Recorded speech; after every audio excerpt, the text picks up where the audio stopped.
Chapter 1: The Cursed Map. The port of Whitehaven had not seen a night so dark in 40 years.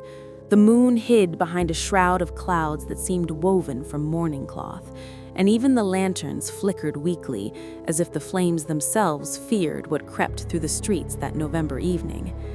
Captain Thaddeus Marlowe moved through the narrow alleys with the certainty of a man who had made peace with his demons, though in truth they followed him still. At 47 years old, he carried the sea in his bones and something colder in his heart, a weight that had settled there 3 winters past, when the crew of the Absolution had followed his orders into a storm that should have been avoided. 17 men had drowned because of his pride, 17 souls whose faces he saw each night when sleep finally claimed him. Tonight, however, was not about redemption. Tonight was about resurrection, of fortune, of purpose, of the man he had once been before the sea had taught him the bitter taste of consequence.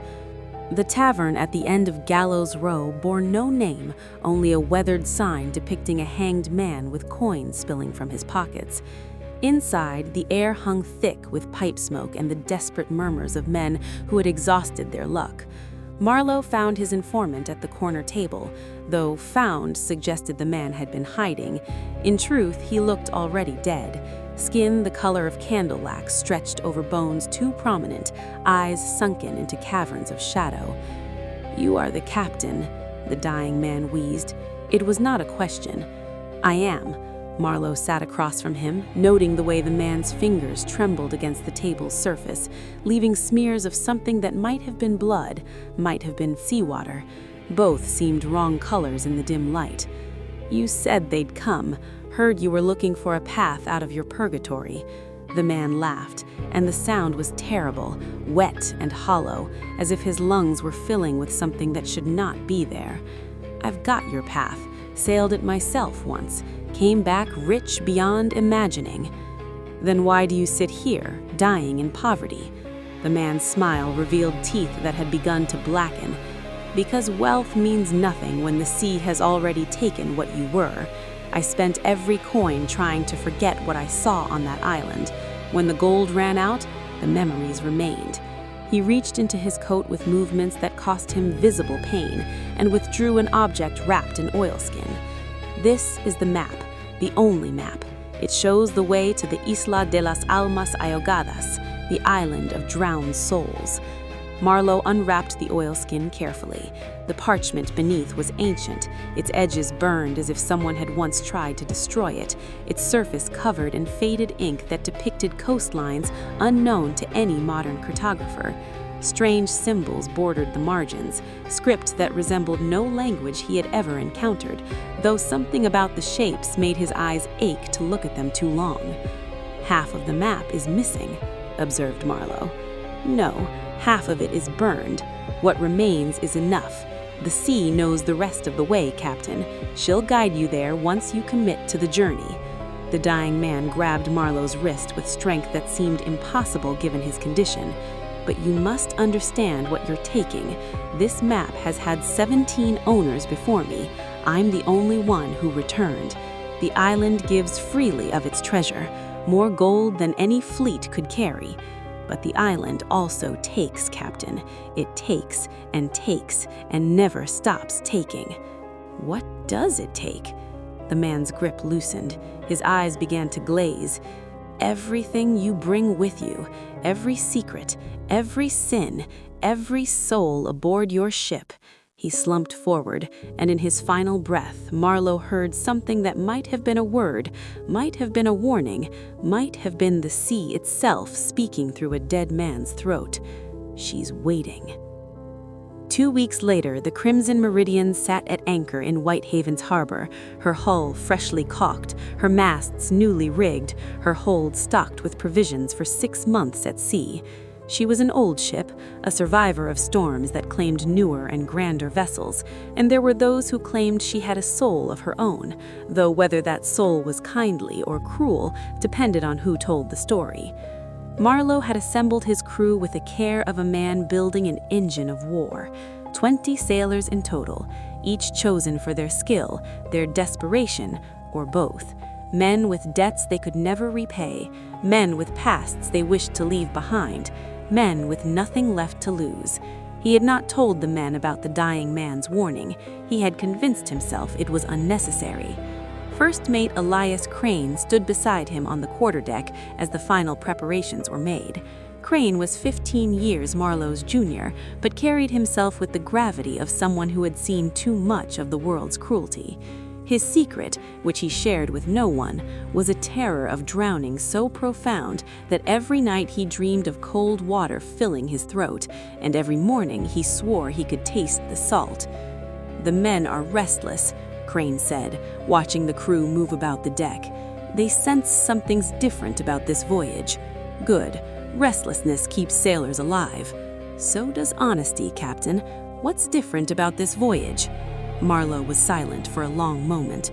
When he spoke, his voice was low enough that only Crane could hear. "We're sailing for a place that shouldn't exist, a treasure that half the world believes is a fairy tale and the other half believes is damnation made manifest." He pulled the partially burned map from inside his coat. "This is our heading. A dead man gave it to me with his last breath, and in his eyes I saw something I hadn't seen in the eyes of a dying sailor since the absolution." What? Relief. As if by passing the map to me, he had finally escaped something he'd been running from for years. Marlowe folded the map carefully.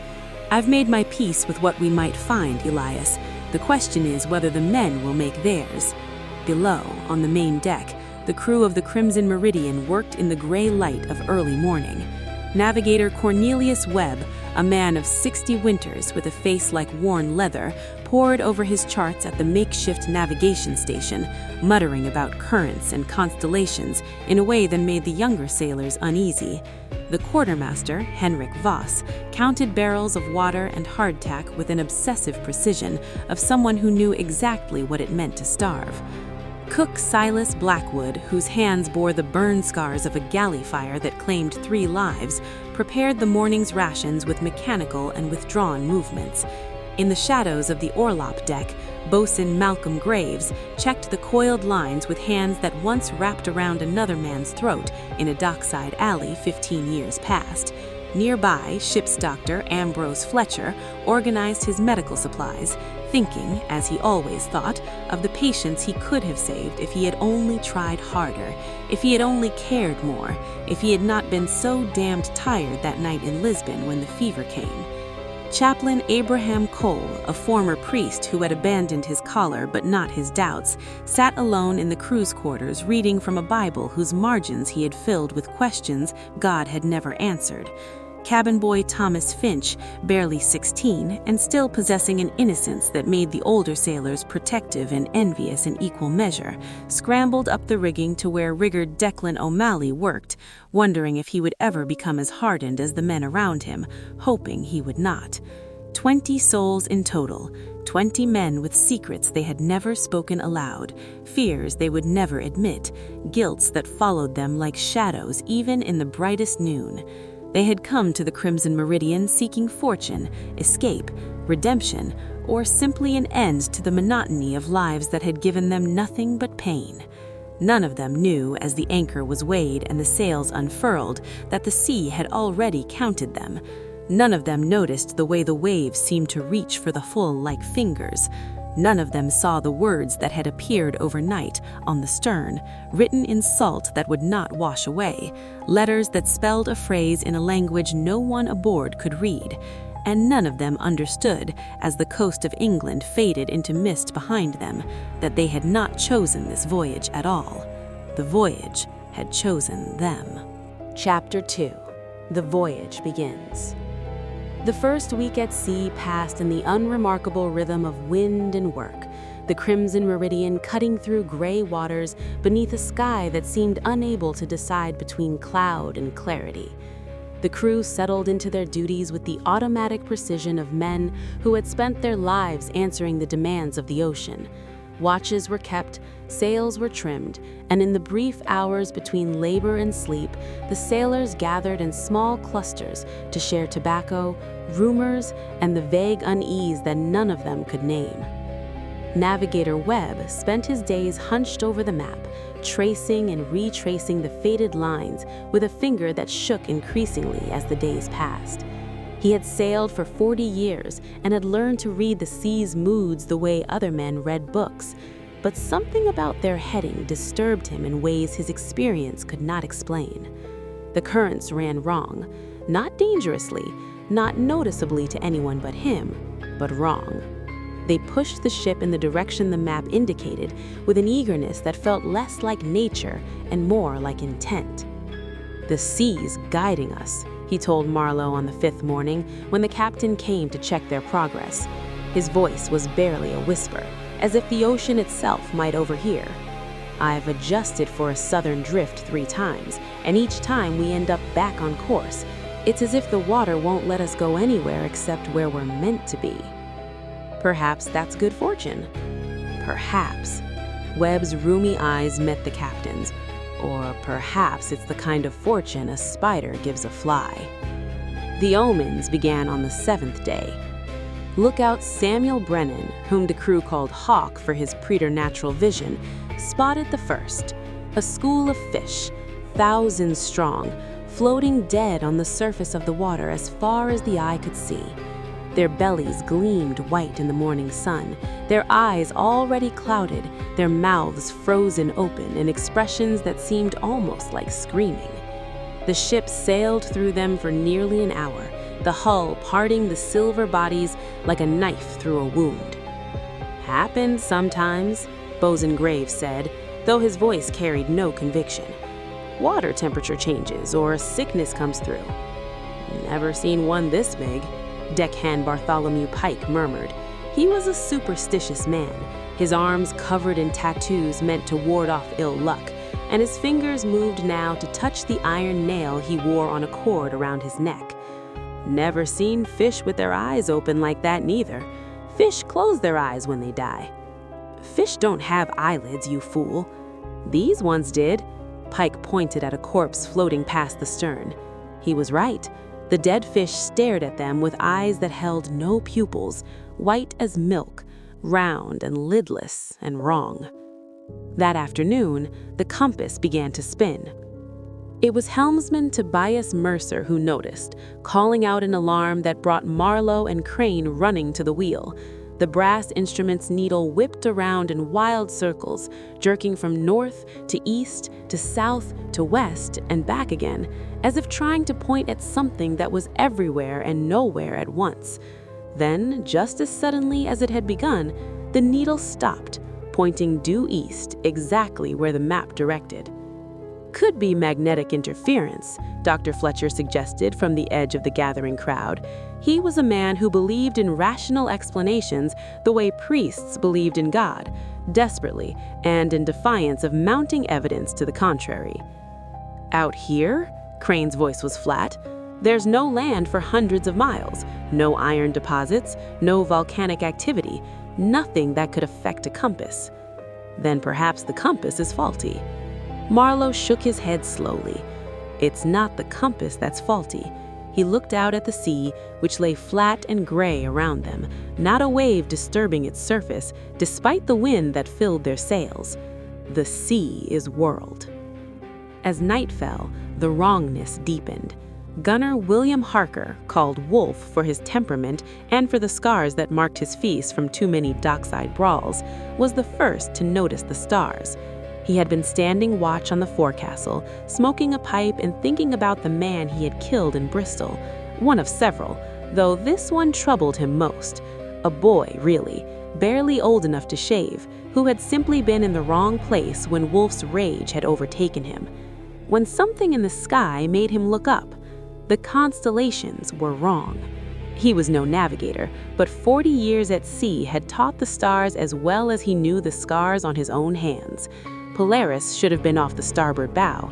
Instead, there was only darkness there, an absence where the North Star should have hung. And the patterns around it, the configurations had shifted ever so slightly, as if the heavens themselves had tilted while no one was watching. Wolf told no one what he had seen. He had learned long ago that speaking of impossible things only made them more real, more powerful. more likely to reach down and touch you with their cold fingers. But he was not the only one to notice. In the crew's quarters, deckhand Magnus Strom, a Swedish sailor who left behind a wife and 3 children to chase wealth that might finally let them return to him as more than a failure, sat bolt upright in his hammock, certain he had heard his daughter's voice calling to him from somewhere beyond the hull. The voice had said only one word, but it was enough: Papa. She was 5 years old and had been alive when he left Stockholm, but her voice had sounded distant and cold, the voice of someone speaking from underwater, from some place dark and deep and final.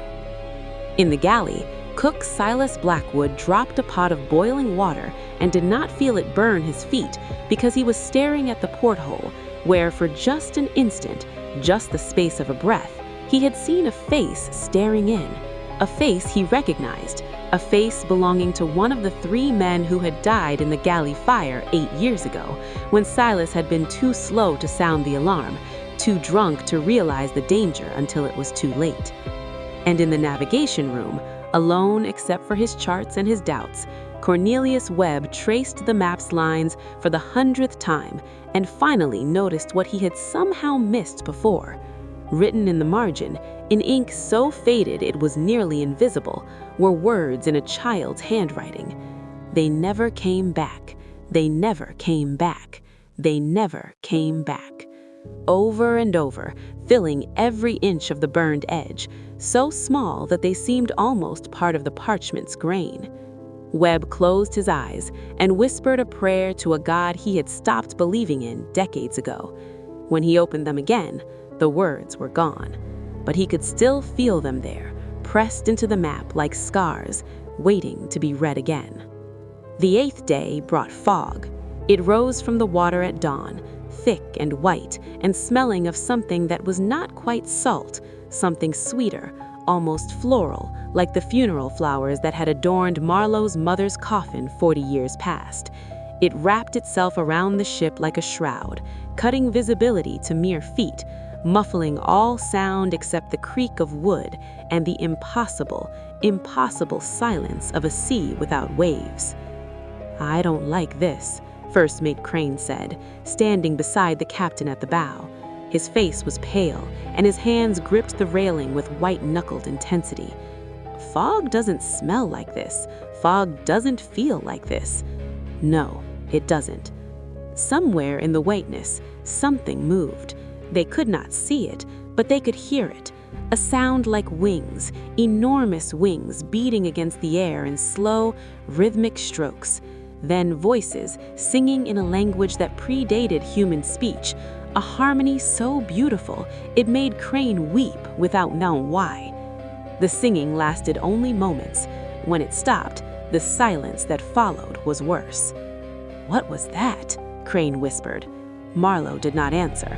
He was staring into the fog, and for just an instant, he could have sworn he saw something looking back, something with eyes that glowed like foxfire in the whiteness, something that smiled with a mouth too wide for any human face.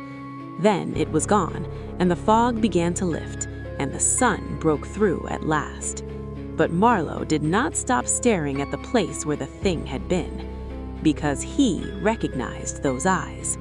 He had seen them 3 years ago, in his nightmares, in the faces of the 17 men who had drowned at his command.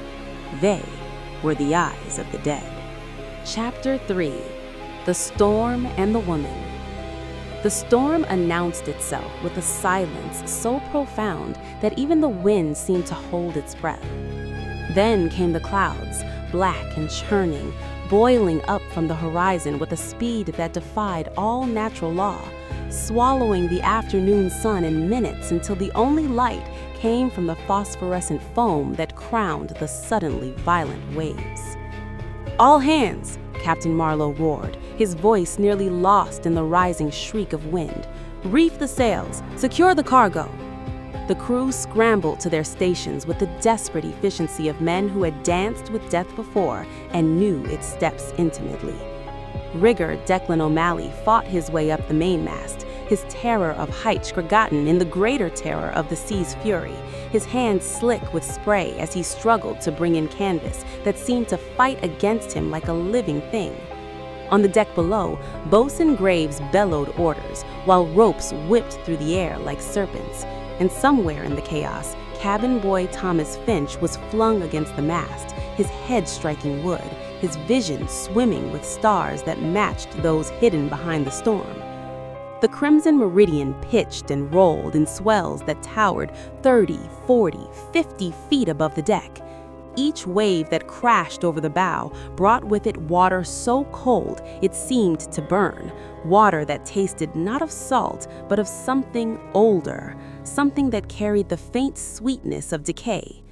Lightning split the sky with such frequency that the world became a strobe of illumination and darkness, and in those flashes the sailors saw things that could not be, shapes in the waves, figures rising from the foam, faces that appeared and vanished like reflections in shattered mirrors.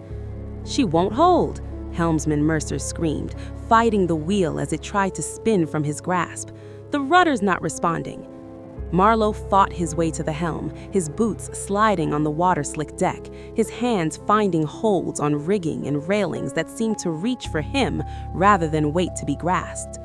When he reached the wheel, he added his strength to Mercer's, and together they forced the ship to answer, to fight against the chaos that sought to tear her apart. The storm raged for 3 hours, though time had become meaningless in the darkness. Men prayed to gods they had long abandoned. Men wept without knowing why. Men tied themselves to masts and railings and held on with the strength of those who know that letting go means oblivion. And then, without warning, the lookout's voice cut through the cacophony. "Man overboard! No, not a man! Something in the water! Port side, 30 yards!" Marlowe squinted into the rain-lashed darkness. At first, he saw nothing but the heaving chaos of the sea. Then lightning flashed, and in its brief illumination, he saw her, a woman floating on the waves.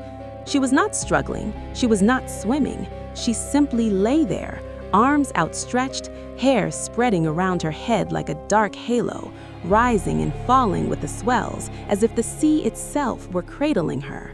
Her face was turned toward the sky, and even from this distance, even through the rain and the spray and the darkness, Marlowe could see that her eyes were closed, her expression peaceful, her lips curved in the faintest suggestion of a smile. It was impossible. No human body floated that way. No human body could survive those waves. "Throw her a line," Captain Marlowe commanded. "Captain," Crane's voice was sharp with warning. "I said throw her a line."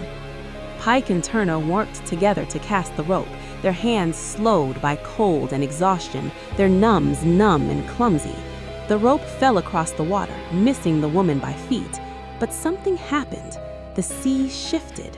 The waves gentled around her, creating a pocket of relative calm, and the rope drifted toward her as if guided by invisible hands.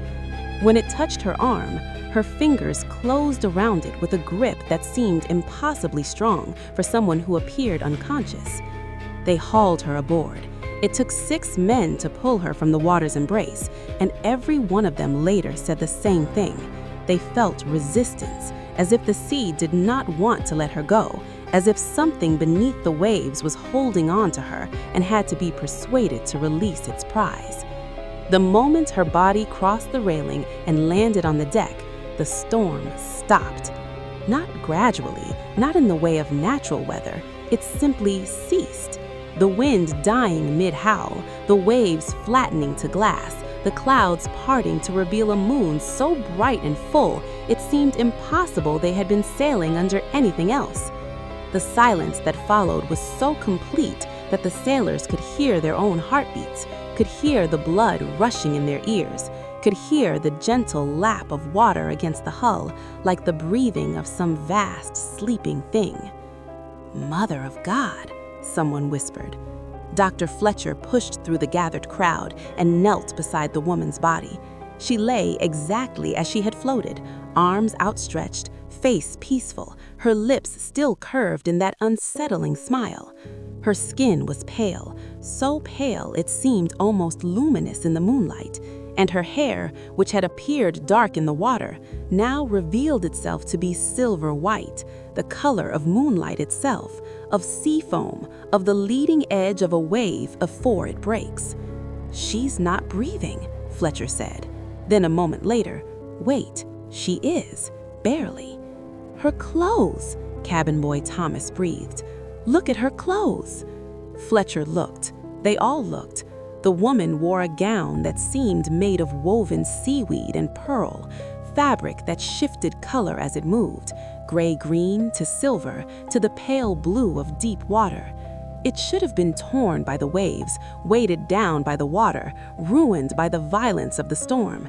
Instead, it was perfect, unsoiled, as if she had just that moment stepped from a tailor's shop rather than been pulled from the middle of a raging sea. "Get her below," Marlowe ordered. His voice was steady, but something in his eyes had changed, a recognition perhaps, or a fear that he refused to let reach his expression. "Doctor, do what you can. The rest of you secure the ship. We've lost time and rigging and God knows what else." As the sailors dispersed, Thomas lingered as he watched as Fletcher and Crane carried the woman's limp form toward the surgeon's cabin. Just before they disappeared below, her eyes opened. They were the color of the sea, not any one color, but all of them, green and gray and blue and black, shifting like the water itself, depthless and old. They found Thomas across the deck, and for a moment that stretched into eternity, they held him. Then she smiled, a true smile, full of secrets and sorrow and something that might have been pity. And Thomas Finch, who at 16 still believed in the goodness of the world, felt his blood turn to ice in his veins. The woman remained unconscious for 2 days. Dr. Fletcher watched over her with increasing unease, recording observations that he would never share with the crew. Her skin temperature was wrong, not cold exactly, but not warm either, existing in some strange middle state that his thermometer could not accurately measure. Her pulse, when he could find it, beat at perhaps a third the rate of a normal human's, a slow and steady rhythm that reminded him of the tide. And her breath, when it came, carried with it the scent of salt and something else, a something floral and ancient, like flowers that had been pressed between the pages of a book for centuries. "Who are you?" he whispered to her on the second night, when the ship was quiet and the rest of the crew slept. She did not answer, but he could have sworn he saw her smile. She woke on the morning of the third day, rising from the surgeon's cot with movements so fluid they seemed choreographed. Dr. Fletcher, who had been dozing in a chair nearby, startled awake to find her standing at the porthole, staring out at the sea with an expression of such profound longing that for a moment he forgot his fear. "You should rest," he said. "You nearly drowned." She turned to look at him, and again he was struck by those impossible eyes, the way they seemed to contain depths that went far beyond the physical, the way they reflected light that should not have been there. "I have never drowned," she said. Her voice was soft, melodic, carrying an accent he could not place, something ancient, something that reminded him of the choral Latin he had heard in cathedrals as a child. "The sea does not take me, the sea knows me." "Who are you?" She was silent for a long moment. Then, "I have had many names. In some tongues I am called Watcher, in others, Warning. Your language might call me a lighthouse, something that stands on the boundary between safety and disaster, trying to guide ships away from the rocks." Her smile was sad. So few ships listen. Fletcher's medical rationalism warred with what he had witnessed. "We found you floating in the middle of a storm that should have killed any swimmer. Your body temperature is wrong, your heartbeat is wrong, everything about you defies what I know to be possible. Perhaps what you know is less than complete." She moved past him toward the door, her gown, still perfect, still shifting between colors, trailing behind her like the tail of a comet. "I would speak with your captain.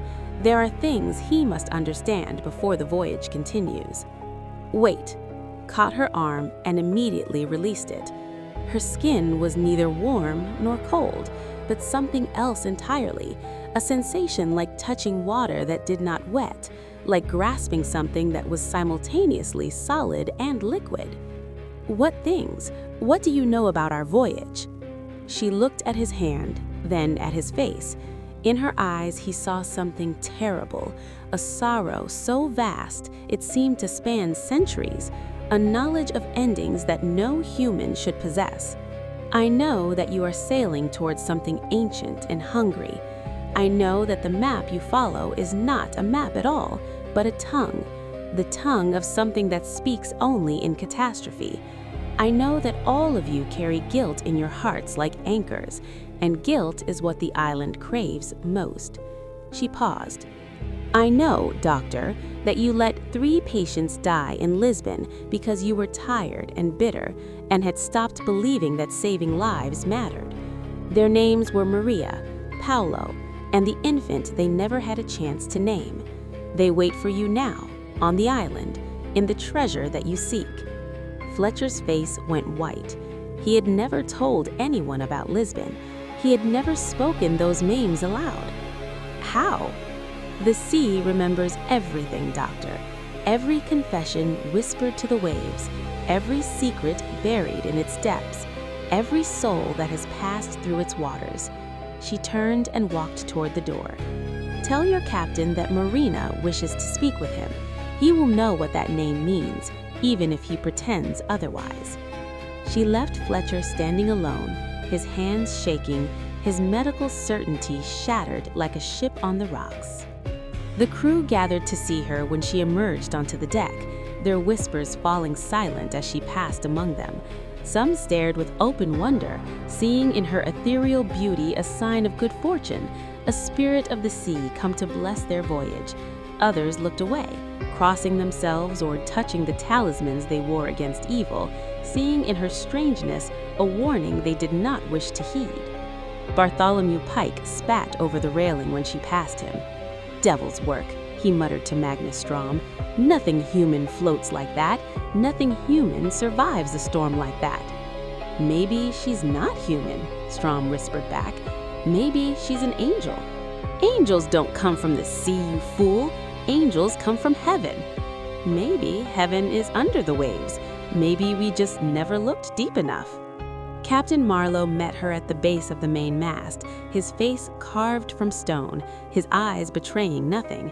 But when she said Marina, something flickered there, recognition or memory or the ghost of a nightmare he had fought to forget. "I know that name," he said quietly. "There was a ship 20 years ago, the Santa Marina. She sailed for the treasure island and never returned. All hands lost.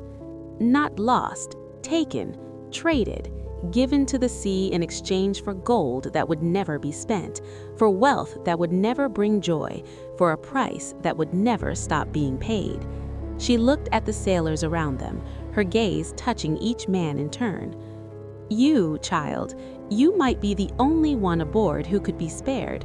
Your guilt is small still. You have not yet betrayed enough, hurt enough, taken enough from the world. But if you take the gold, oh, guilt grows, always grows, and the island knows how to make it grow faster." "Enough," Marlowe said sharply. "I don't know what you are or where you came from, but I know that we saved your life. That should count for something." "It does," Marina agreed. "It counts enough that I will give you warnings you may choose to heed. First, the compass lies. Do not trust the direction it points, for the island has already begun to draw you toward it, and the compass serves the island now. Second, do not speak your secrets aloud on this ship. The sea is listening, always listening, and what the sea hears, the island learns. Third, the map is not complete because the destination cannot be drawn. The island exists in a place that maps cannot describe, a place where time and distance have no meaning, a place that is more wound than land. She turned to face the sea, and the wind caught her hair, spreading it behind her like a silver banner. You are being pulled towards something that has been waiting for you since before you were born. Each of you was chosen by your sins, by your guilts, by the weight of what you carry in your hearts. The treasure is real, but so is the price. And what about you? Crane asked. What are you? Why are you here? Marina was silent for a long time that they thought she would not answer. Then, in a voice barely above a whisper, I was like you once, long ago. I sailed on a ship much like this one, seeking the same treasure, following the same map. I was the only one who understood the nature of the island before it was too late. I tried to warn them. They did not listen. She turned to face the crew, and in the afternoon light, her eyes seemed to glow with a light that came from within. The island took them all, but I was given a choice. Become part of the treasure or become part of the warning. I chose to warn. For 300 years, I have been the voice that speaks to ships like yours. For 300 years, not a single crew has listened. She smiled, and the smile was filled with a sorrow as vast as the ocean itself. I do not expect you to be the first. Chapter 5. The First Incident. The cook died on the 10th day of the voyage in a manner that should have been impossible. Silas Blackwood was found in the galley at dawn, slumped against the iron stove with his eyes open and his lungs full of seawater. His face was frozen in an expression of profound terror, his mouth stretched wide as if he had been screaming when death took him. But the screaming had been silent, unheard by any of the men who slept a mere deck above. There was no water in the galley. The deck was dry. The porthole was sealed. Every logical source of drowning had been eliminated. Yet the evidence was irrefutable. Silas Blackwood had drowned in a room surrounded by air on a ship 300 miles from land.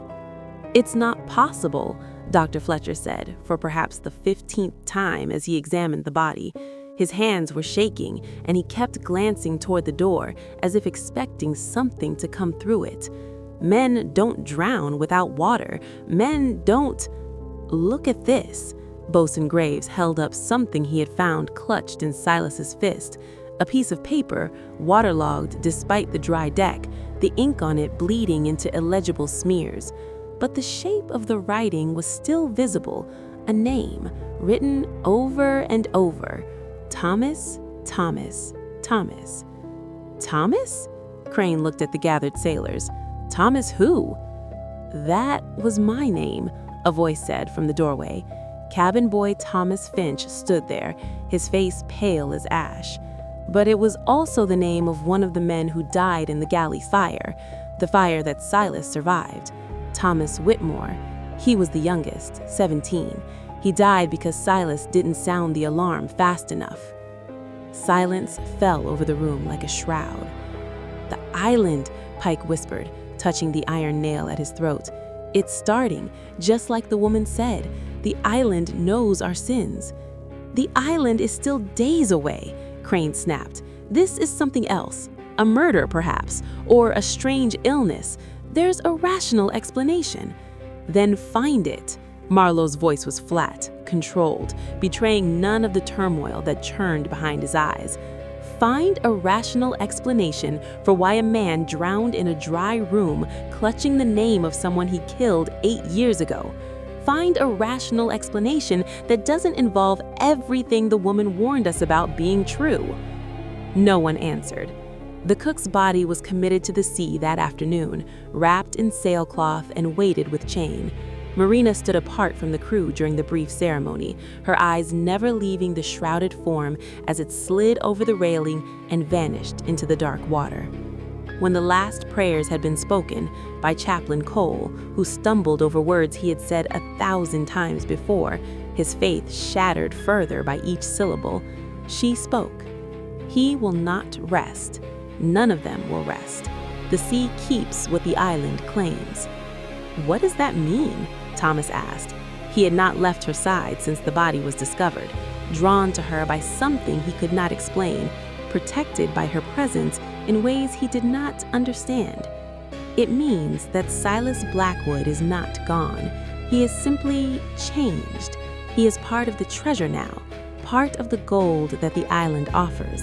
And when you find that gold, when you lift it in your hands and feel its weight, you will be touching what remains of everyone who has ever paid the price. Thomas felt his stomach lurch. The treasure is made of people? The treasure is made of everything the island takes. Gold, yes, gems and precious metals, but also souls, also flesh, also the weight of guilt that each victim carries into the depths. Marina looked at him, and in her eyes she saw something that might have been hope or might have been despair so old it had worn itself into something gentler. This is why I warn. This is why I have warned for 3 centuries. Not to save you from death, child. Death is coming regardless, but to save you from becoming part of something that will never let you go. That night, the nightmares began. Not for everyone, not yet, but for those whose guilt weighed heaviest, whose sins screamed loudest in the silence of their own hearts. Bosun Malcolm Graves dreamed of the man he had murdered in that dockside alley, but in the dream, the man would not stay dead.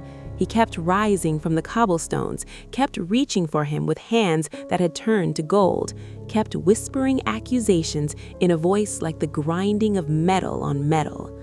Navigator Cornelius Webb dreamed of the sailors who had died following the false maps he had sold, dozens of them across decades, each face now gleaming and metallic, each voice raised in a chorus that demanded payment.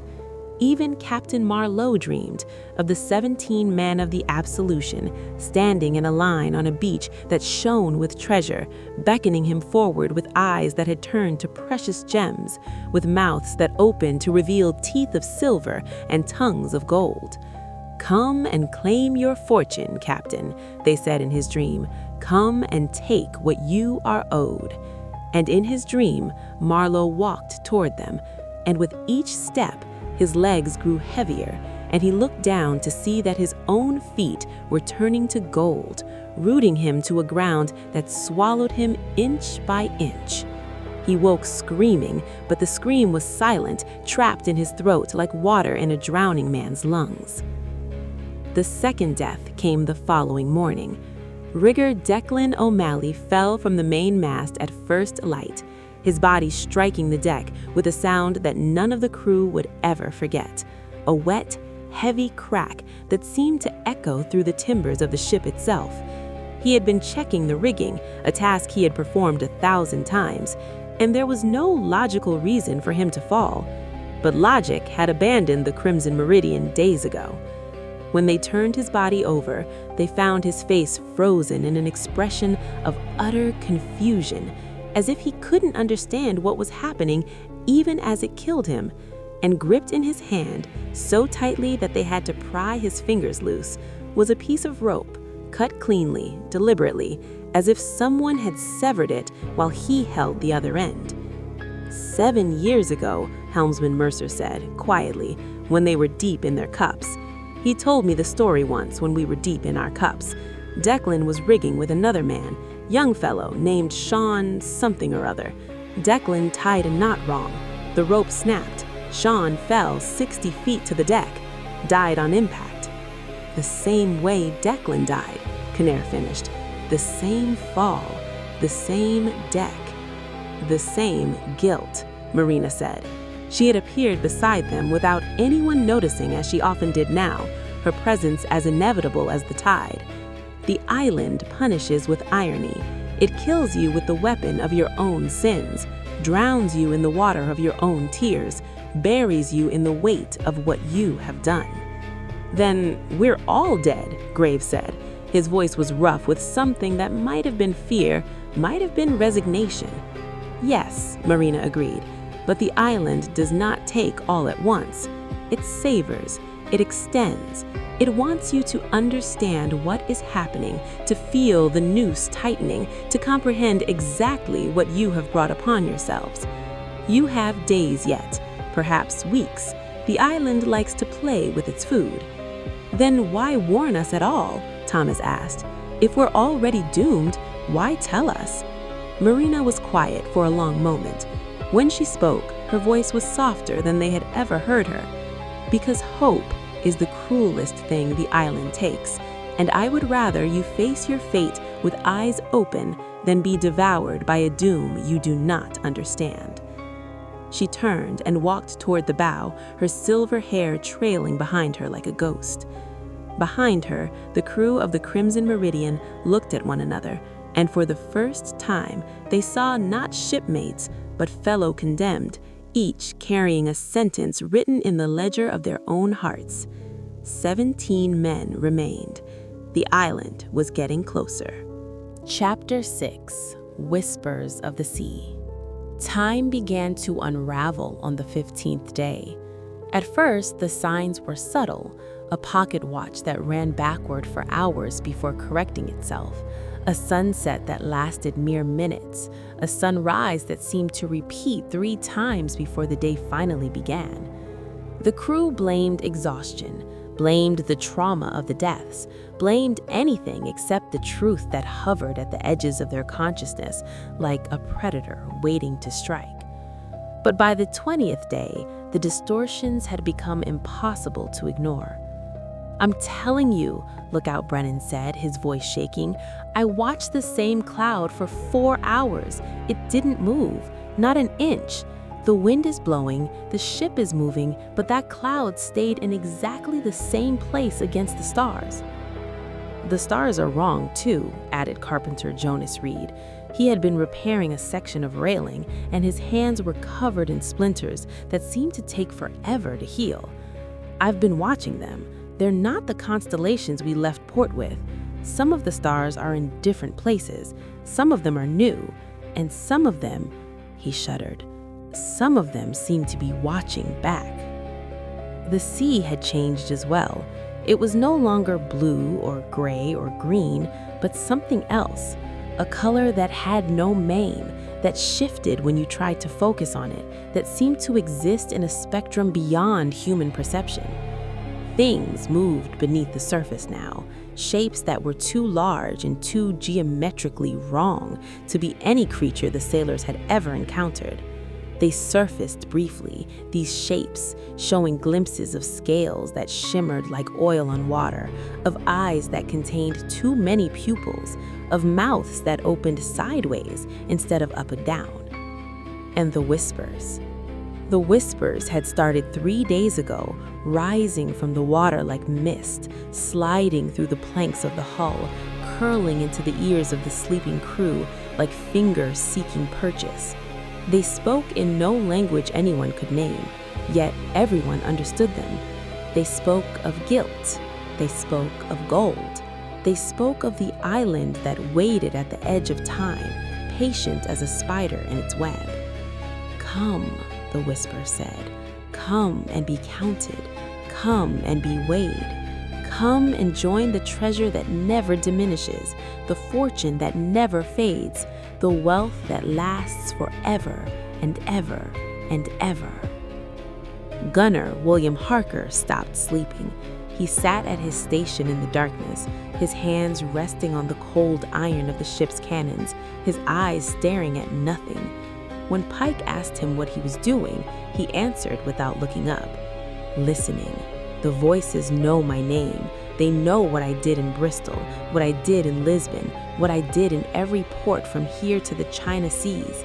They know every drop of blood on my hands, and they're counting, Pike. They're adding it all up." Adding it up for what? Harker's smile was terrible. "For the ledger. Every soul has a price, and the island keeps very careful books." The shared dreams began on the 21st night. All 15 remaining sailors, for 2 more had died in the interim, one found covered in the salt crystals that seemed to grow from his pores, the other simply vanishing from his hammock with only a wet outline left behind, experienced the same vision. They dreamed of a city beneath the waves, a city built of gold and coral and the bones of those who had sought it across centuries. They walked its streets together, though in the dream they did not see each other, each believing himself alone among the impossible architecture. The city was beautiful, in the way that a blade is beautiful, in the way that a predator's teeth are beautiful when they catch the light. Towers spiraled upward into water that glowed with bioluminescence, their surfaces inscribed with the same strange script that bordered the map. Plazas opened onto gardens where plants made of precious metal swayed in currents that carried the faint sound of singing. And at the center of it all, rising higher than anything else, stood a temple whose doors were made of pure gold, gold that moved, that breathed, that seemed to be watching them with eyes that formed and reformed across its surface. "This is what awaits you," a voice said in their dream, Marina's voice, or something speaking through Marina. "This is the treasure. This is the price. They are the same thing, and they have always been the same thing, and you will understand that only when it is too late." They woke screaming, all of them, at the same moment, and when they staggered onto the deck to escape the lingering terror of the dream, they found the sea changed once more. It was flat now, utterly flat, a mirror that reflected the night sky so perfectly that it was impossible to tell where the water ended and the heavens began. The ship seemed suspended in infinite space, surrounded above and below by the same stars, wrong stars, watching stars, stars that pulsed with light that felt almost like language. "We're not sailing anymore," Helmsman Mercer whispered. His voice was shaking. "I can feel it. The water isn't moving. We're just drifting." "No." Navigator Webb's voice was hollow. He had not slept in days, and his eyes had taken on a quality that made the other sailors uncomfortable, a brightness that might have been madness or might have been enlightenment. "We're not drifting. We're being carried. The currents underneath, they're not natural. They're like hands, like fingers. They're taking us exactly where they want us to go, and there's nothing we can do to stop it." "Then where are we going?" Thomas asked. Webb pointed at the horizon, if horizon was even the right word anymore, given how reality had blurred around them. There, on the edge of perception, something gleamed. It was gold, the distant, unmistakable, irresistible gleam of gold. "The island," Webb said. "We're almost there." Marina found Thomas on the forecastle that night, staring at the distant gleam. "You feel it," she said, "the pull, the hunger." "I don't want to," Thomas said. His voice was very young, very frightened. "I don't want to be hungry for gold. I came on this voyage because my family had nothing, because my mother was dying, and I thought if I could bring back even a little treasure." "Noble motives do not protect you here." Marina moved to stand beside him. "The island cares nothing for why you seek the treasure. It cares only that you seek it. That seeking is what feeds it. That hunger is what makes the trap work." "Then why did you let them bring you aboard? Why didn't you warn us before we came this far?" Marina was silent for a long moment. When she spoke, her voice was strange, layered as if many voices were speaking through her. "Because I am part of the trap, Thomas. I am the bait that makes the prey feel safe.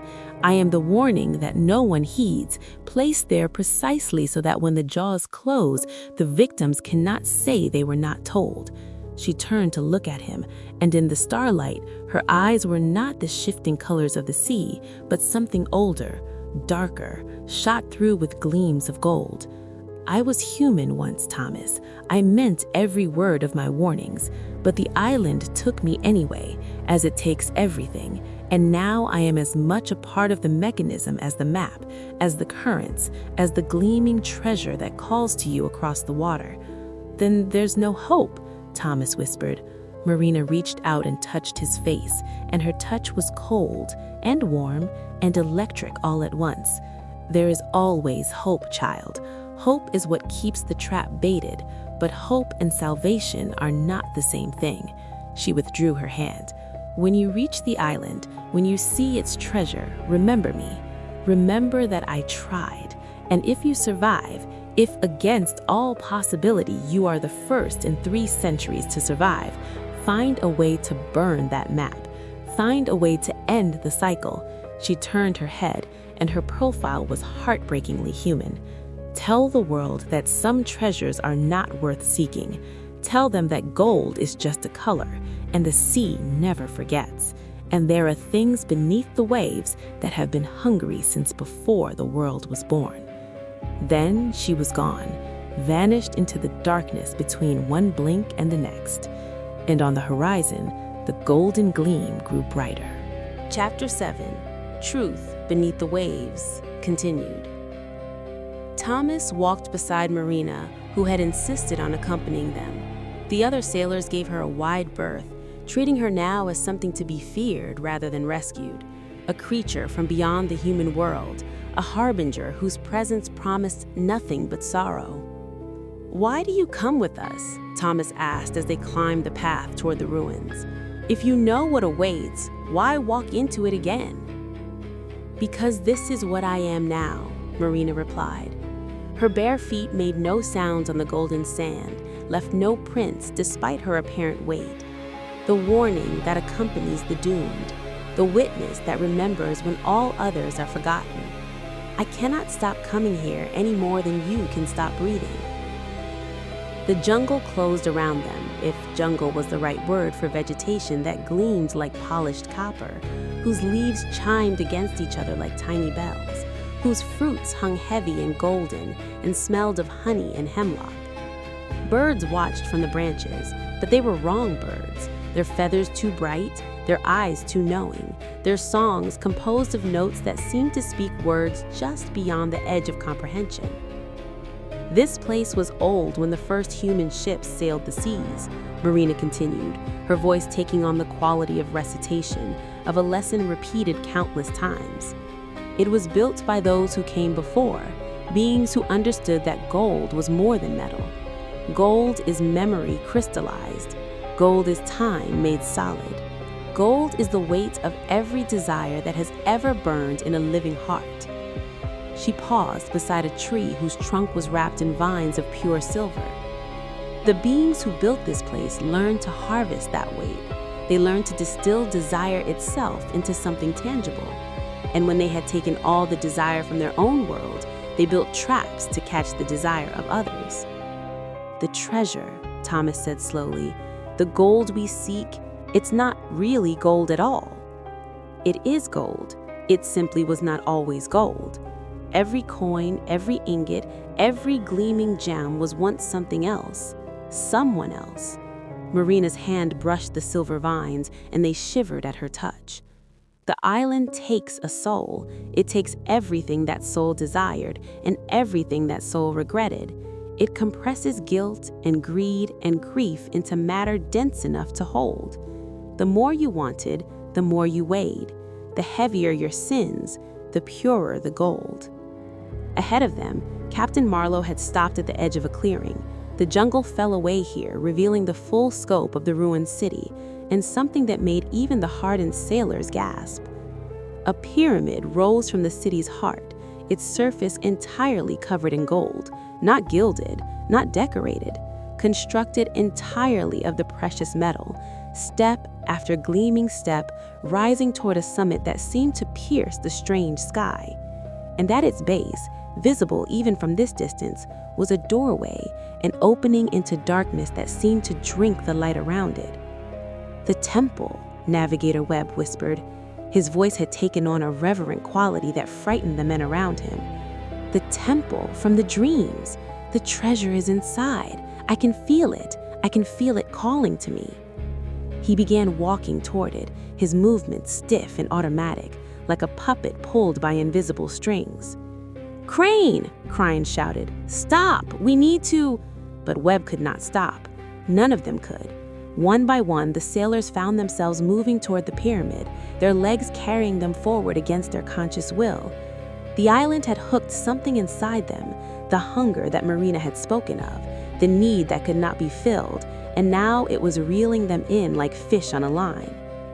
Only Thomas remained still, his feet somehow rooted to the golden ground. "Why am I not moving?"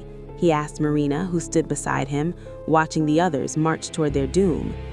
"Because you are not yet heavy enough," Marina's voice was sad. "Your sins are small, your guilts are light. The island's hooks cannot find purchase in a heart that has not yet learned to hate itself." She turned to look at him, and her eyes were the color of deep water, of the space between stars, of things that had been lost and would never be found. "This is why I had hope for you, Thomas. This is why I spoke to you more than the others. You might be the first in 3 centuries to walk away from this island unchanged.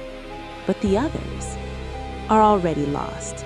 They were already lost before they stepped onto the ship. They were lost the moment they decided that gold could buy absolution, that wealth could weigh against the scales of their guilt." Marina's hand brushed the silver vines, and they shivered at her touch. When the island takes a soul, it takes everything that soul desired and everything that soul regretted. It compresses guilt and greed and grief into matter dense enough to hold. The more you wanted, the more you weighed. The heavier your sins, the purer the gold. Ahead of them, Captain Marlowe had stopped at the edge of a clearing. The jungle fell away here, revealing the full scope of the ruined city, and something that made even the hardened sailors gasp. A pyramid rose from the city's heart, its surface entirely covered in gold, not gilded, not decorated, constructed entirely of the precious metal, step after gleaming step, rising toward a summit that seemed to pierce the strange sky. And at its base, visible even from this distance, was a doorway, an opening into darkness that seemed to drink the light around it. "The temple," Navigator Webb whispered. His voice had taken on a reverent quality that frightened the men around him. "The temple from the dreams. The treasure is inside. I can feel it. I can feel it calling to me." He began walking toward it, his movements stiff and automatic, like a puppet pulled by invisible strings. "Crane!" Crane shouted. "Stop! We need to—" But Webb could not stop. None of them could. One by one, the sailors found themselves moving toward the pyramid, their legs carrying them forward against their conscious will. The island had hooked something inside them, the hunger that Marina had spoken of, the need that could not be filled, and now it was reeling them in like fish on a line.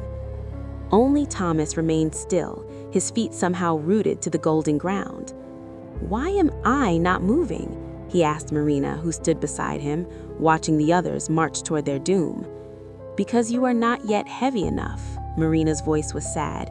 "Your sins are small, your guilts are light. The island's hooks cannot find purchase in a heart that has not yet learned to hate itself." She turned to look at him, and her eyes were the color of deep water, of the space between stars, of things that had been lost and would never be found. "This is why I had hope for you, Thomas. This is why I spoke to you more than the others. You might be the first in 3 centuries to walk away from this island unchanged. But the others are already lost. They were already lost before they stepped onto the ship.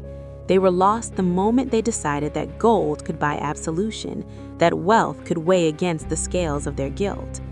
Marina's hands brushed the silver vines, and they shivered at her touch. When the island takes a soul, it takes everything that soul desired and everything that soul regretted. It compresses guilt and greed and grief into matter dense enough to hold. The more you wanted, the more you weighed. The heavier your sins, the purer the gold. Ahead of them, Captain Marlowe had stopped at the edge of a clearing. The jungle fell away here, revealing the full scope of the ruined city, and something that made even the hardened sailors gasp. A pyramid rose from the city's heart, its surface entirely covered in gold, not gilded, not decorated, constructed entirely of the precious metal, step after gleaming step, rising toward a summit that seemed to pierce the strange sky. And at its base, visible even from this distance, was a doorway, an opening into darkness that seemed to drink the light around it. "The temple," Navigator Webb whispered. His voice had taken on a reverent quality that frightened the men around him. "The temple from the dreams. The treasure is inside. I can feel it. I can feel it calling to me." He began walking toward it, his movements stiff and automatic, like a puppet pulled by invisible strings. "Crane!" Crane shouted. "Stop! We need to—" But Webb could not stop. None of them could. One by one, the sailors found themselves moving toward the pyramid, their legs carrying them forward against their conscious will. The island had hooked something inside them, the hunger that Marina had spoken of, the need that could not be filled, and now it was reeling them in like fish on a line. Only Thomas remained still, his feet somehow rooted to the golden ground. "Why am I not moving?" he asked Marina, who stood beside him, watching the others march toward their doom. "Because you are not yet heavy enough," Marina's voice was sad. "Your sins are small, your guilts are light. The island's hooks cannot find purchase in a heart that has not yet learned to hate itself." She turned to look at him, and her eyes were the color of deep water, of the space between stars, of things that had been lost and would never be found. "This is why I had hope for you, Thomas. This is why I spoke to you more than the others. You might be the first in 3 centuries to walk away from this island unchanged. But the others are already lost. They were already lost before they stepped onto the ship. They were lost the moment they decided that gold could buy absolution, that wealth could weigh against the scales of their guilt." Marina's hand brushed the silver vines, and they shivered at her touch. When the island takes a soul, it takes Chapter 8. The Weight of Gold. The darkness lasted only a moment, a heartbeat of absolute void, and then Thomas emerged into a space that his mind struggled to comprehend. The interior of the pyramid was larger than the exterior could possibly contain. The walls stretched away into distances that seemed to extend for miles, their surfaces covered in gold that gleamed with its own internal light. But it was not the walls that drew the eye, nor the impossible architecture that seemed to shift and flow like liquid metal. It was the treasure. Mountains of gold rose from the floor, literal mountains, peaks that disappeared into the golden glow above, slopes covered in coins and ingots and objects of such exquisite craftsmanship that each one alone would have been worth a kingdom's ransom. Rivers of gems flowed between the golden peaks, rubies and emeralds and sapphires and diamonds tumbling over each other in currents that made soft, chiming music. Crowns and scepters and thrones of precious metal dotted the landscape like strange vegetation. Chests overflowed with jewelry, with coins, with the concentrated wealth of civilizations that had flourished and fallen before human memory began. The sailors had stopped at the edge of this impossible landscape, frozen in attitudes of shock and awe. Even their compulsive march had halted in the face of such overwhelming abundance. "My God," Bosun Graves whispered, "it's real. It's all real. We're rich. We're the richest men who ever lived." He broke from the group and ran toward the nearest pile of gold, falling to his knees and plunging his hands into the coins, lifting them, letting them cascade through his fingers. The others followed, slowly at first, then faster, their caution abandoned in the face of greed finally satisfied. Pike and Strom and Turner, the remaining deckhands, raced each other to claim the largest gems. Navigator Webb fell upon the charts and maps that lay scattered among the treasure, ancient documents, priceless knowledge, the accumulated wisdom of centuries. Even First Mate Crane, whose discipline had held longer than the others, eventually succumbed, his hands closing around a scepter of gold and diamonds with an expression of reverent hunger. Only Captain Marlowe did not immediately run to the treasure. He stood at the boundary between darkness and golden light, his eyes scanning the vast space, his expression troubled. "Something's wrong," he said. His voice was quiet, but Thomas, standing beside Marina at the chamber's edge, heard him clearly. "It's too much. No island could hold this much wealth. No treasure could grow this large, unless—" He stopped. His face went pale. "Unless it was still growing," Marina finished for him. She had appeared beside the captain without either of them noticing her movement. Marlowe looked at her, and in his eyes, Thomas saw understanding dawn. Terrible, final understanding. The men who sought the treasure, all of them, they didn't take it, they became it. Yes. And my men are already beginning to change. Look at them, Captain. Really look. Thomas forced himself to look at the sailors who had scattered among the Golden Mountains. At first, they seemed normal, excited, greedy, but human. Then he saw what Marina meant. Bothan Graves was still kneeling in the coins, but his hands had stopped moving. The gold had begun to flow up his fingers, creeping over his skin like golden frost, transforming flesh into metal centimeter by centimeter. His face was frozen in an expression of ecstasy, his mouth still curved in a smile, his eyes still bright with greed. But his eyes no longer moved. They were hardening, darkening, becoming gems that caught the light. Pike had fallen forward on the pile of rubies he had been gathering, his body stiffening, his limbs extending into shapes that were no longer quite human. The gems were not beneath him anymore. They were emerging from him, pushing through his skin that had become golden and hard. All around the chamber, the same transformation was occurring. Men who had come seeking treasure were becoming treasure, their forms flowing into the shapes of the wealth they had coveted, their consciousness, Thomas could somehow tell, remaining intact, trapped forever in bodies that could no longer move or speak or scream. "No," Marlowe breathed. "No, no!" He ran toward Crane, who had fallen to his knees, the scepter still clutched in hands that were rapidly becoming the same metal as the object they held. "Elias, let go! Drop it and—" Marlowe grabbed the scepter, trying to pull it from Crane's grip, and the moment his skin touched the gold, the transformation began. It started at his fingertips, a coldness that was also a heat, a sensation like drowning and burning simultaneously. Gold spread up his hands, across his wrists, climbing his forearms with inexorable patience.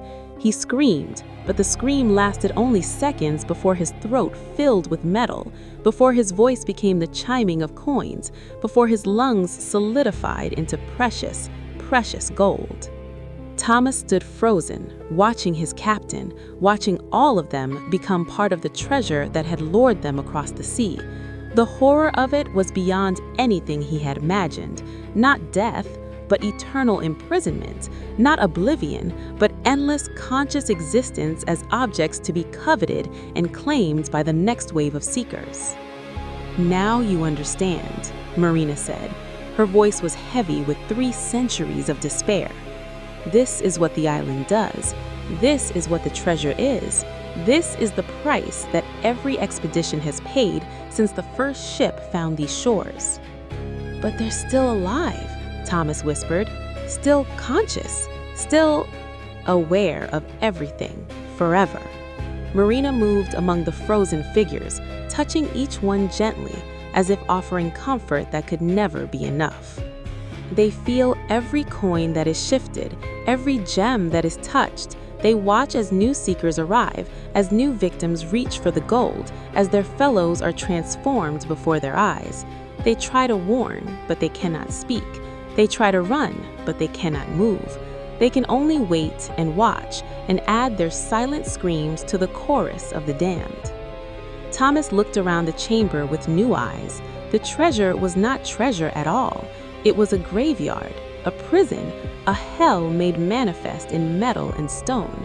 Every gleaming surface was a face frozen in transformation.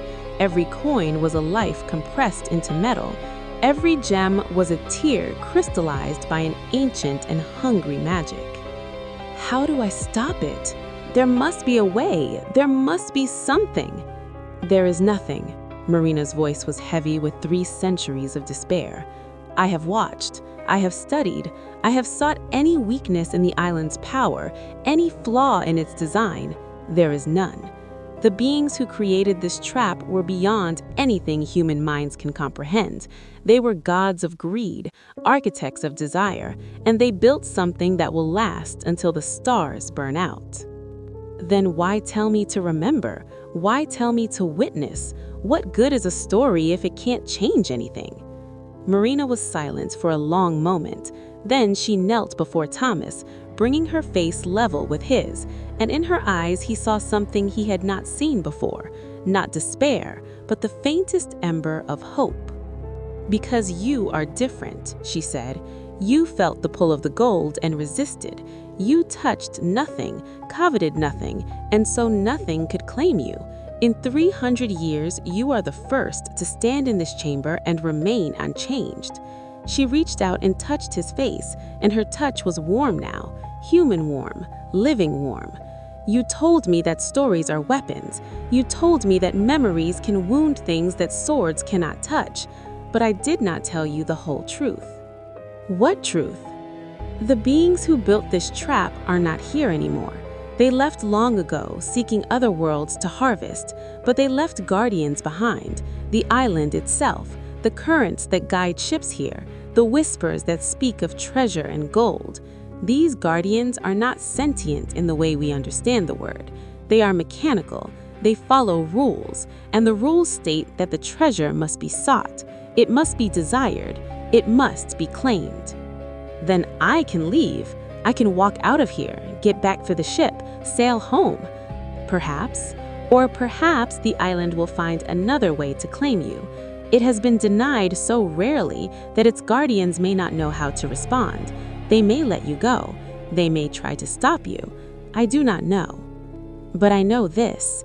If you escape, you will carry with you something the island has never released before. You will carry the truth. And truth, spoken loudly enough, believed strongly enough, might keep others from following the path that led your crewmates here. What about you? Can you come with me? Marina's smile was heartbreaking. I am part of the island now. I cannot leave as much as the gold cannot leave. I am the warning, remember? I go where the seekers go. Speak the words that none believe. Watch as the cycle repeats itself across the centuries. She began to fade, her form becoming translucent, the golden glow of the chamber shining through her. But you can do something I never could. You can be the warning that survives. You can be the story that saves. Chapter 9, The Reckoning. The rumbling grew as Thomas ran, the floor heaving beneath him like the deck of a storm-tossed ship. Around him, the golden mountains were shifting, coins cascading down their slopes in avalanches that chimed and sang with voices that might have been metal and might have been something far more terrible. The frozen figures of his crewmates remained still, unable to move even as the chamber transformed around them. But Thomas could have sworn their gem eyes followed him, their gold mouths opened slightly wider as if crying out silent encouragements or warnings. He reached the doorway, the boundary between golden light and absolute darkness, and plunged through without hesitation. The void wrapped around him, disorienting and complete, but this time it was brief. A heartbeat later, he emerged onto the pyramid stairs, and the island had become a nightmare. The jungle that had seemed merely strange during their approach was now openly hostile. Copper-leafed trees bent toward him with movements too fast and too purposeful to be wind. Vines of silver coiled across the path like serpents, and where they touched the ground, the golden sand turned to sucking mud. The birds that had watched from the branches were diving now, their 2 bright feathers and 2 knowing eyes leading attacks that scored his arms and face with beaks sharp as needles. But Thomas ran. He ran because Marina had told him to. He ran because his crewmates had become statues and he could not help them. He ran because he was 16 years old and he did not want to die, did not want to spend eternity frozen in gold, did not want to join the chorus of silent screams that he had felt echoing through that terrible chamber. The path that had been clear and welcoming during their approach was treacherous now. Roots burst from the earth to trip him. Branches swung down to catch his throat.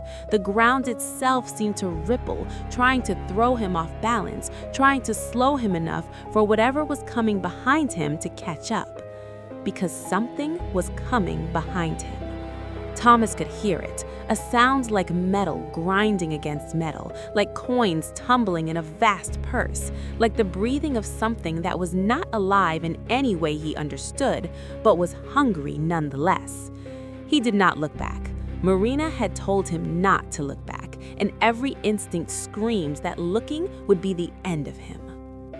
The beach appeared through the trees, impossibly close, time and distance distorting as the island had always distorted them, and Thomas burst from the jungle onto golden sand that burned beneath his boots. The longboats were still there, still beached where they had left them, and beyond them the Crimson Meridian rode at anchor in the shallows, her masts silhouetted against a sky that had become bruised and wrong. But between Thomas and the boats, something waited. At first, he thought it was another of the transformed crewmen, a golden figure standing motionless on the sand. Then it moved, and he saw that it was not one figure, but many. A statue made of interlocking bodies, of arms and legs and faces, all fused into something that walked on limbs that bent in too many directions, that looked at him with eyes from a dozen different heads. "Little seeker," the composite thing said, and its voice was the voice of everyone it had ever been, men and women, old and young, accented in 100 different tongues from 100 different centuries. "Little seeker with an empty heart, you came to us seeking nothing, and so you found nothing, and now you think you can leave." Thomas stopped, his chest heaving, his legs trembling with exhaustion. "I don't want your treasure. I never wanted it. Let me go." "But you have taken something." The thing moved closer, its many faces smiling identical smiles. "You have taken knowledge. You have taken truth. You have taken the story of what we are, and you mean to carry it back to the world of the living." The smiles widened, revealing teeth of gold and platinum and precious gems. "The story is part of the treasure too. It is what draws new seekers to us, what whispers in the ears of the greedy and the desperate and the damned. If you take the story, you take a piece of us, and what is taken must be paid for." "What do you want?" "Something heavy, something weighted with guilt, something that will add to our mass, our beauty, our endless, eternal wealth." The composite creature's many eyes focused on Thomas with unsettling intensity. "You are young, little seeker. Your sins are small, but you have sins nonetheless. We can see them in you, small, bright things, seeds that could grow into forests of regret. Give them to us. Give us your guilt, your small shames, your tiny betrayals, and we will let you go." Thomas thought of the sins the creature might mean, the times he had lied to his mother about where the money went, the times he had stolen bread when there was no bread to steal, the times he had wished his father dead for leaving them, for sailing off on his own voyage and never returning. Small sins, but they were his sins, and something in him, something that Marina's words had kindled, understood that giving them away would be its own kind of transformation. "No," he said. The creature's smiles froze. "No? No. My guilt is mine. My shame is mine. They're not treasure. They're lessons. They're the weight that keeps me from floating away into something that doesn't care who it hurts." Thomas straightened, facing the impossible thing with a certainty he had not known he possessed. "If I give you my guilt, I become like the men who came here seeking gold. I become someone who thinks paying a price means I don't have to carry what I've done. But carrying it is the only thing that makes me human. Then we will take you instead." The creature lunged at Thomas, its multiple limbs reaching for Thomas with fingers that gleamed like golden needles, but it was too slow. Or perhaps Thomas was too fast, or perhaps the island's rules, so ancient and mechanical, did not quite know what to do with a seeker who truly sought nothing. Thomas dove past the creature, his body hitting the golden sand in a roll that carried him to the longboats.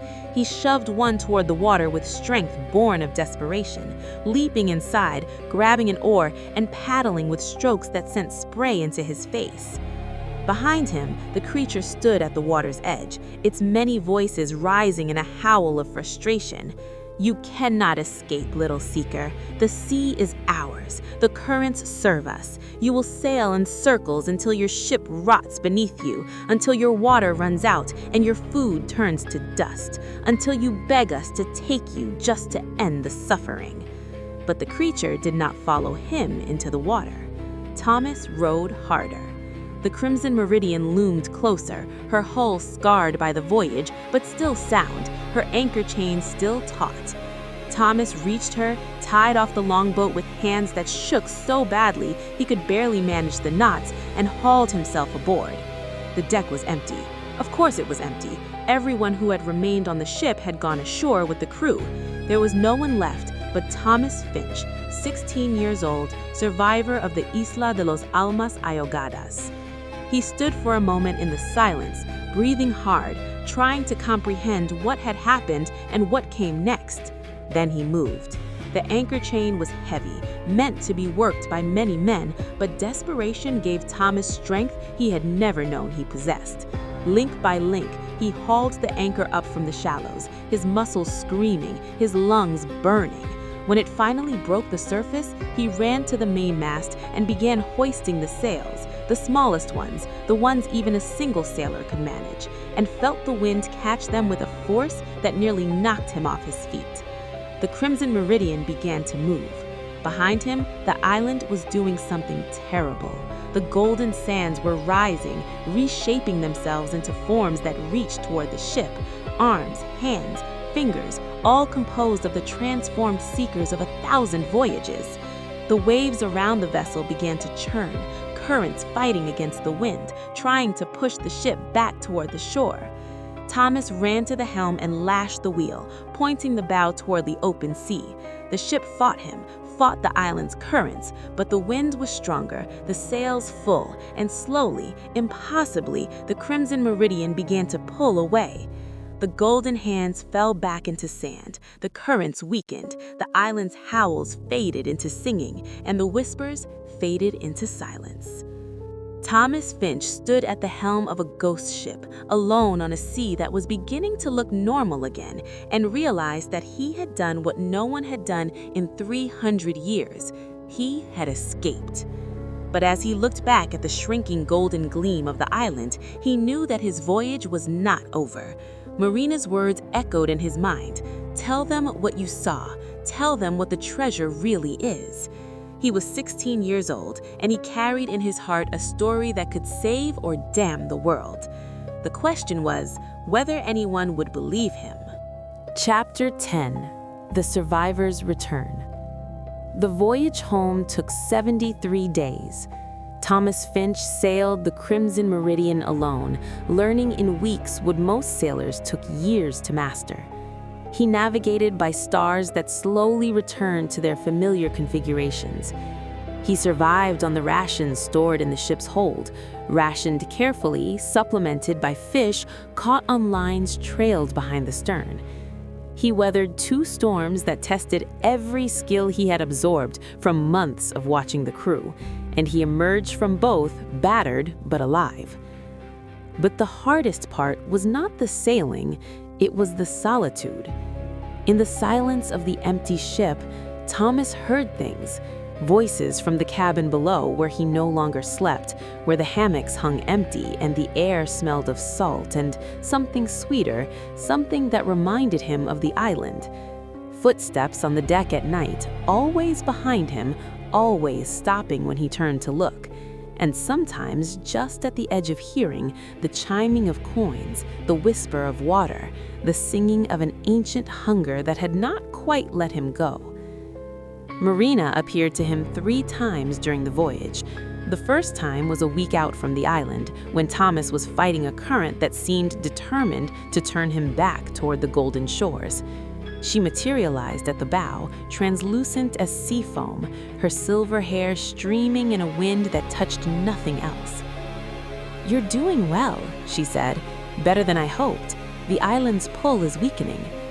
"It still tries to bring me back," Thomas answered, not questioning how she could be here when she had said she was bound to the island. "The currents, the winds, they fight me." "They will fight less as you get further away. The island's power has limits, though those limits stretch far across the water." Marina's form flickered, solidified, flickered again. "I cannot stay long. What I am doing, appearing to you here, away from the island, it takes something I can never get back. But I needed to see you, needed to know that my hope was not misplaced. Will you be all right when you go back?" Marina's smile was sad but serene. "I have not been all right for 3 centuries, child, but perhaps if you succeed, if the story you carry reaches ears that will listen and hearts that will believe, I will finally find peace. Not freedom, but peace, the knowledge that my warnings were not entirely in vain." She faded then, her form dispersing like mist in morning sun, and Thomas was alone again. The second time was a month later, when a storm had blown him far off course, and he had begun to despair of ever finding his way home. Marina appeared in his cabin, sitting in the chair that Dr. Fletcher had occupied during his watches over her, and her presence was so solid, so real, that for a moment Thomas thought she had somehow freed herself from the island entirely. "You're lost," she said. It was not a question. "The storm, I don't know where I am anymore. Look up tonight when the clouds clear. You will see Polaris where it should be. Follow it north until you sight land, then turn east. You will find the coast of Africa, and from there you will find your way." "How do you know?" "Because I have sailed every sea that touches the island's influence, because I have learned the stars and the currents across 300 years, because helping you is the last thing I can do that has meaning." Marina stood, and Thomas saw that her form was less solid than before, her edges blurred, her features beginning to lose their definition.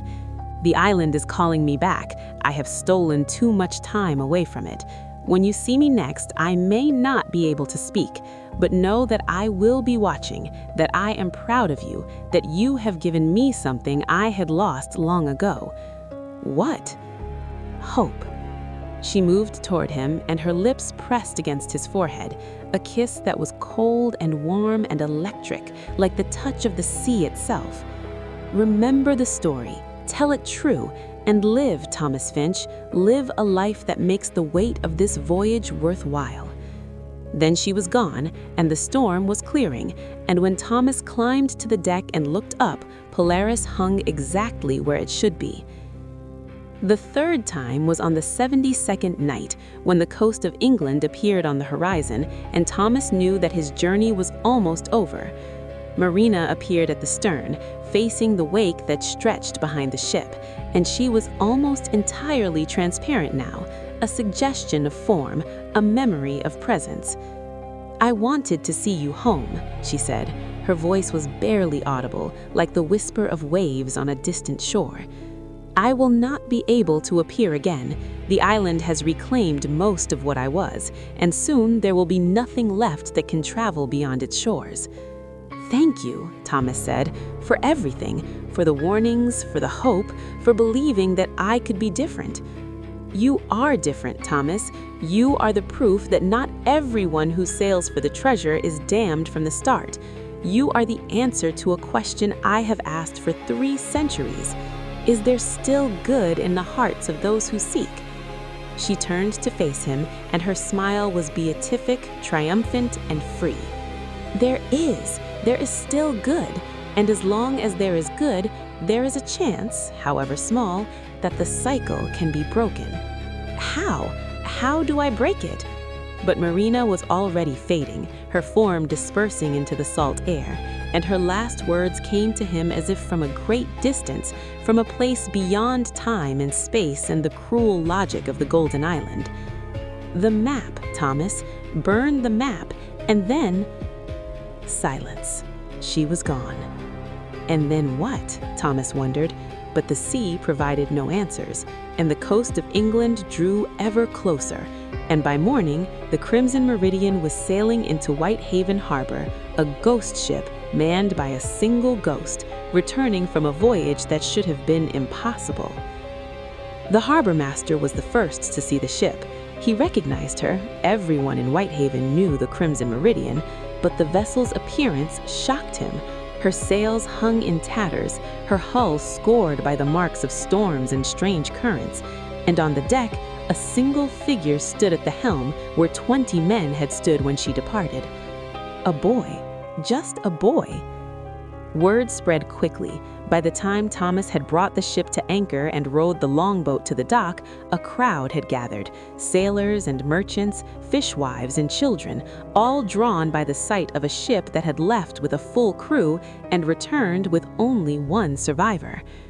Thomas stepped onto the dock and found that his legs would not hold him.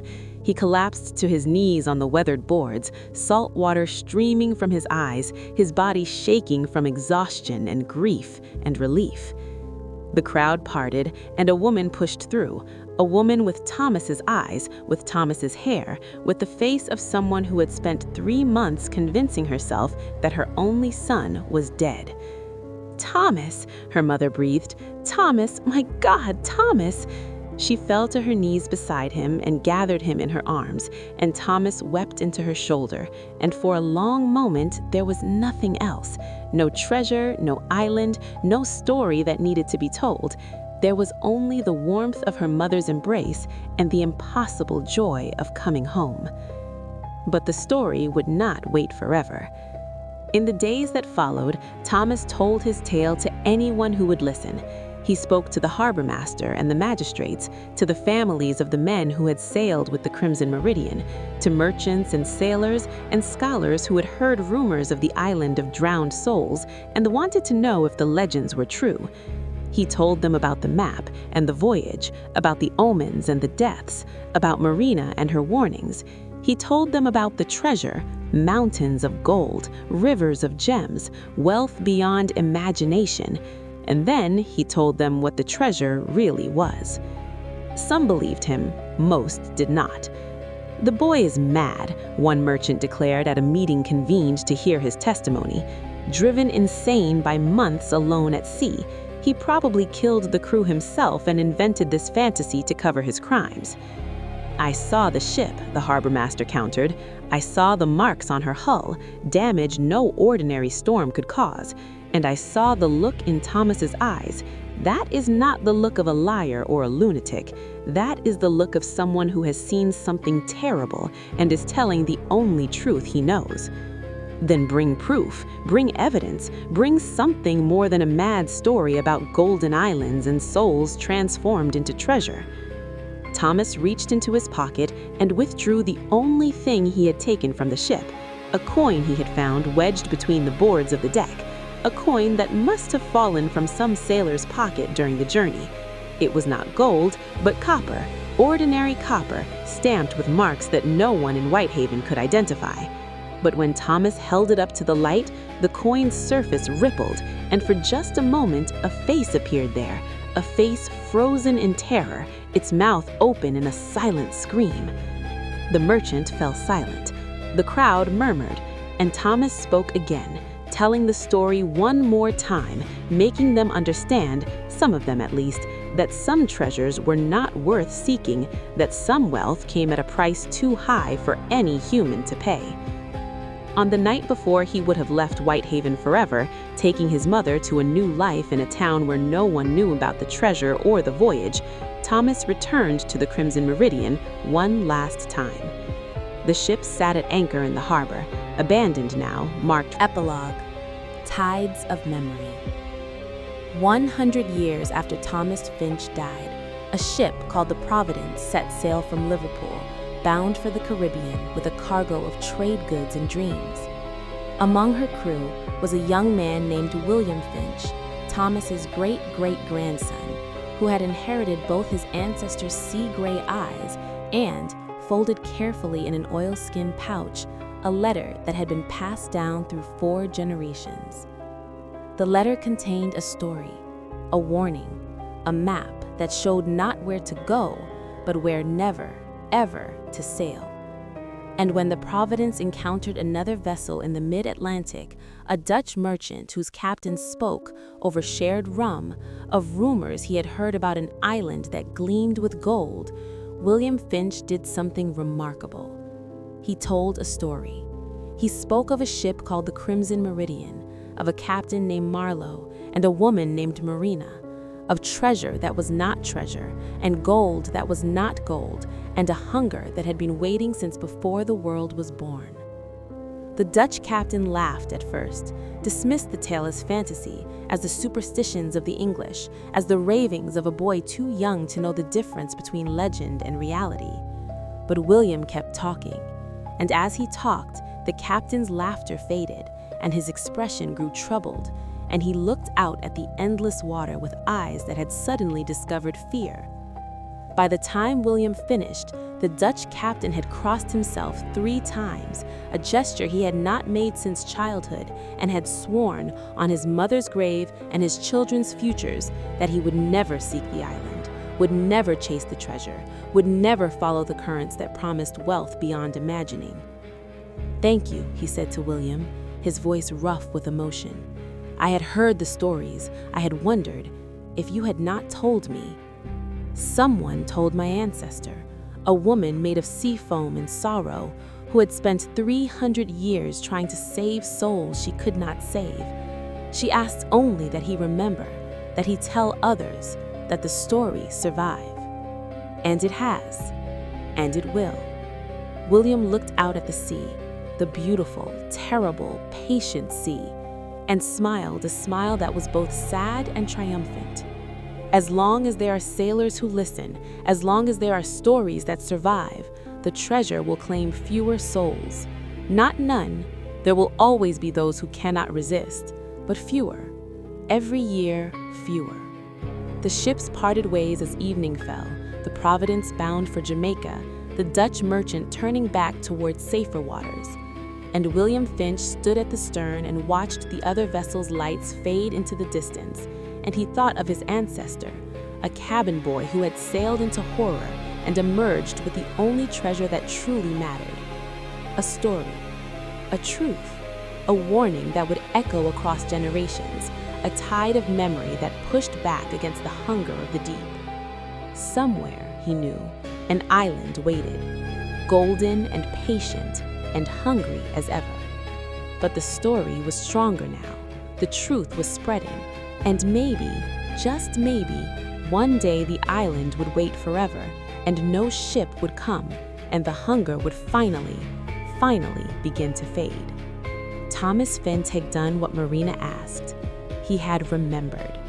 And the sea, for once, did not forget.